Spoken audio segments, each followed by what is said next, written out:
Assalamualaikum warahmatullahi wabarakatuh. Selamat sore Sobat Senada dimanapun Anda berada. Bertemu lagi bersama saya Fadilah Nurajijah. Kali ini saya sedang berada di Desa Cibentar, Kecamatan Jatiwangi, Kabupaten Majalengka. Tepatnya berada di Yayasan At-Taqwa.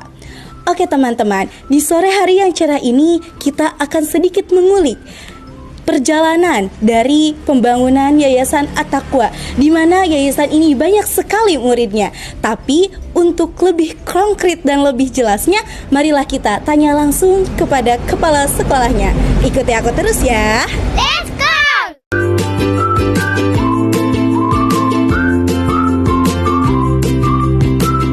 Assalamualaikum. Assalamualaikum. Assalamualaikum Umi. Apa kabar Umi? Alhamdulillah baik. Gimana yuk? Masuk. Ya. Inilah duduk. Ya Umi, terima kasih. Lama ya nggak kesini. Iya. Kuliah. Alhamdulillah. Iya. Maaf Umi. ya ngampar. Gak apa-apa. Lebih Lesehan. adem. Gak apa-apa. Lebih Iya. adem, lebih enak Umi. Iya. Gimana kabarnya Umi? Alhamdulillah. Saya sadar ya. Mohon. Gimana sehat? Alhamdulillah sehat. Aktif kuliah ya. Iya. Bantu di sini. Gak apa-apa. Semangat Lagi kuliah. sibuk apa Umi sekarang? Sekarang lagi sibuk untuk PAUD-nya, mempersiapkan untuk Hardiknas. Hardiknas. Mei, bulan Mei. Iya, buat tanggal 2 ya. Ya, tanggal 2 nanti ada tari kolosal. Kan Umi minta tolong sama Teh Dila ya. Iya. Untuk ikut tari wayahna. Iya, siap Umi, siap. Kalau tanggal 10 nanti ada gebiar Hardiknasnya, lomba-lomba iya. dan sebagainya buat Iya. anak-anak PAUD. Iya. Kalau Wah. yang TPQ-nya ya persiapan buat munakosah. Wah, iya, sangat Iya, sibuk kenaikan. sekali ya, Iya. Bi. Madrasah sama Wah, iya. BPA-nya. Keren. Munakosah ya. Iya. Tapi Umi, kedatangan Teh Dila ke sini teh bukan hanya sekedar main sekarang mah, tapi ada sedikit berbincang-bincang karena aku teh mau tahu ya lebih lengkapnya lagi tentang yayasan ini, bagaimana ya berdirinya, terus sekarang kok bisa banyak banget muridnya yang sekolah di yayasan Umi ini. Kalau boleh tahu yayasan kapan ya berdirinya dan bagaimana awalnya Umi? Iya, awalnya tuh Teteh sebetulnya belum berbentuk yayasan, iya. masih lembaga kemasyarakatan lah, TKQ TPQ dari tahun 2009. Oh Ya. iya. Terus 2009 semakin bertambah, jumlah santrinya semakin bertambah, itu khusus untuk yang sore saja. Iya. Belum ada yang DTA, belum ada yang pagi, apalagi ya yang kok PAUD Kober itu. Nah, kalau yayasannya itu berdirinya tanggal 12 Oktober 2020, berarti Oh, baru. Masya Allah, Iya, iya. kalau pembentukan yayasannya karena pertimbangan supaya kita ada badan hukum, dan ketika ada yang mempertanyakan itu bergerak sebagai apa, kan jadi ada badan hukumnya mah lebih aman, lebih Iya, terkendali, betul lebih terlindungi. sekali. Iya. Jadi baru Teh, berarti sekarang 2025 kan Iya. ya. Berdiri yayasan 2020. Mau Berarti 5 baru- tahun ya, iya, Umi. baru Masya mau 5 Allah. tahun, ya, alhamdulillah. Iya, tapi banyak banget ya muridnya sampai ada beberapa jenjang. Awalnya itu Teteh jenjangnya hanya TPQ saja. Iya. Nah, kemudian 2 tahun kemudian itu karena yang apa ya, daya tarik masyarakatnya alhamdulillah gitu ya. Akhirnya yang tadinya hanya TPQ aja, yang anak usia SD ya, anak-anak yang masih kecil itu, saya masih punya anak 4 tahun, Iya. 3 tahun Masya ada, Allah. dimasukin aja mau Iya. belajar ngaji Masya katanya. Allah, keren Jadi- banget. Jadi dari situ akhirnya dapat masukan lah, karena kita waktu itu di bawah forum silaturahmi guru TPQ Forsi Gupa waktu itu, Iya. masih itu ya.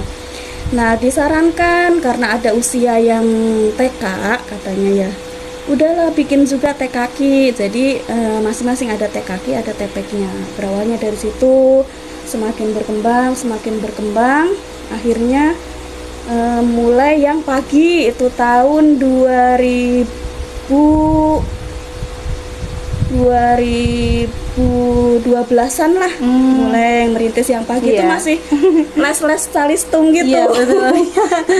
Terus kesini ada yang teman yang nawarin, ya kebetulan kepala RA kan, daripada yang gitu ayo di ini aja kita merintis bikin RA, ya bikin TK lah gitu yang PAUD gitu, yang biar formal ya. Akhirnya iyalah ayo insya Allah induklah dulu ya. Terus akhirnya kan kalau sudah nginduk lama pengen mandiri ya, akhirnya kita bukan ke RA tapi kita ke Disdik. Karena di RA ada beberapa kendala yang ya pokoknya mah ada kendala yang sifatnya eksternal ya, bukan dari internal. Akhirnya kita mengajukannya ke Disdik. Ke Disdik proses 1 bulan langsung dapat. Masya Allah. Ya, oh iya Umi, kalau boleh tahu pasti kan di setiap sekolah itu memiliki visi dan misi. Nah di Yayasan At-Taqwa ini ada visi dan misi apa ya? Ada dong. Waduh. Visinya mewujudkan insan cerdas, ceria dan berakhlak mulia melalui pendidikan yang berkualitas dan Masya islami. Allah. Ya, itu visinya.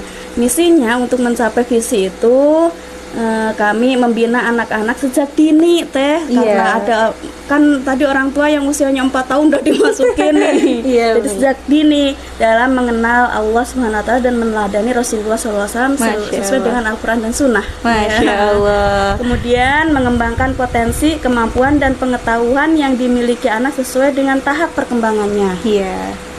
Terus kalau boleh tahu lagi ya Umi, itu kan seputar visi dan misinya. Tapi yang saya salut dengan yayasan yang Umi pegang sekarang itu kan banyak sekali ya muridnya. Mungkin ada beberapa metode yang memang berbeda dari sekolah lain. Boleh bisa dijelaskan kepada kami agar kami lebih mengetahuinya gitu Umi. Sebetulnya kalau metode pengajaran mungkin setiap lembaga ya sama intinya, BTAQ baca tulis Al-Quran. Mungkin teknis yang ada di dalamnya yang kadang mungkin membedakan dengan lembaga yang lain.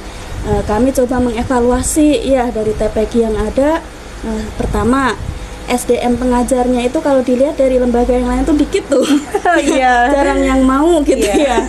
Nah kalau di At-Taqwa ini bagaimana bisa sistem pengajaran itu yang mau ikut berjuang harus banyak mungkin. Masya Allah, ya.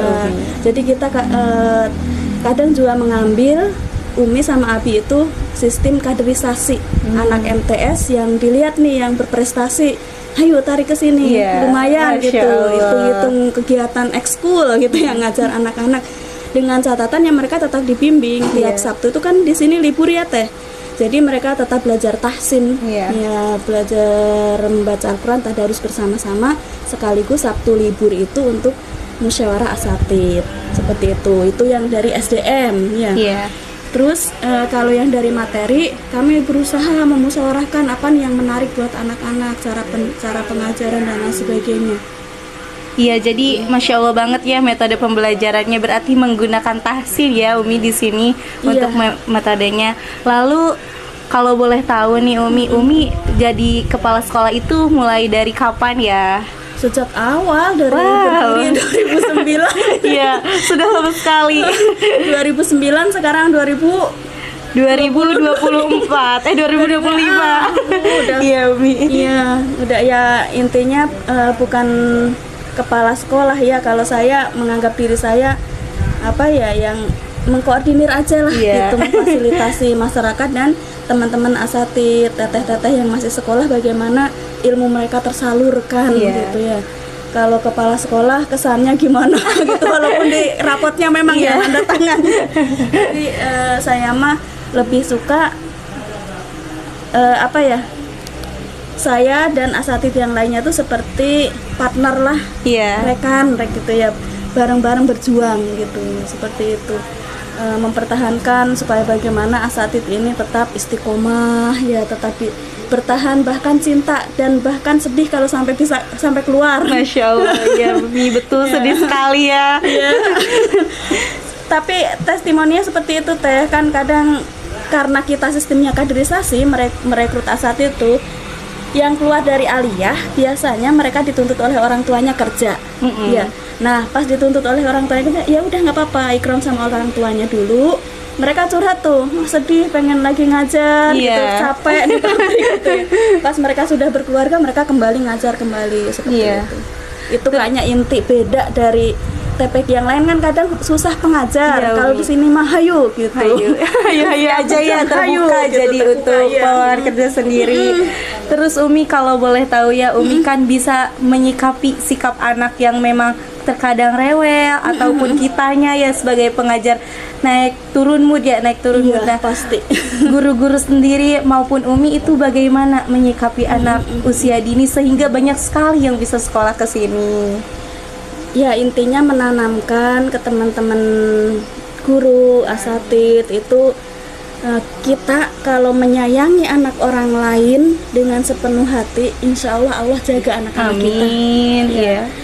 Kalau kita menyayangi apa yang ada di bumi, apalagi makhluk Allah yang imut-imut, yang kecil-kecil, maka makhluk yang ada di langit, malaikat-malaikat juga akan menyayangi kita. Amin. Kan ketika kita menyayangi yang ada di bumi, maka yang di langit akan menyayangi kita.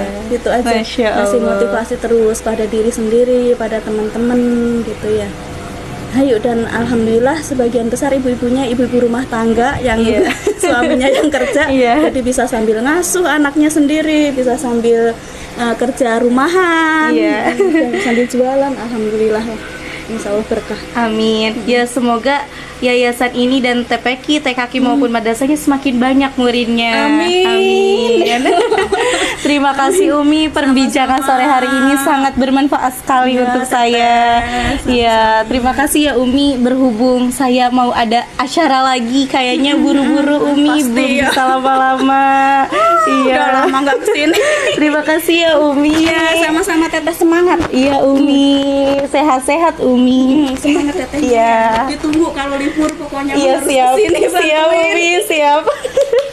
Alhamdulillah Sobat Senada, tadi kita sudah berbincang bersama Umi tentang Yayasan At-Taqwa.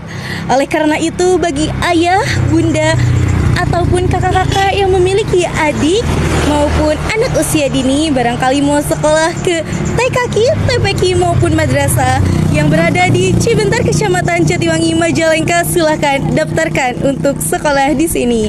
Terima kasih. Bertemu lagi bersama saya Fadilah Nurajijah dari Komunikasi Penyiaran Islam. Wassalamualaikum warahmatullahi wabarakatuh.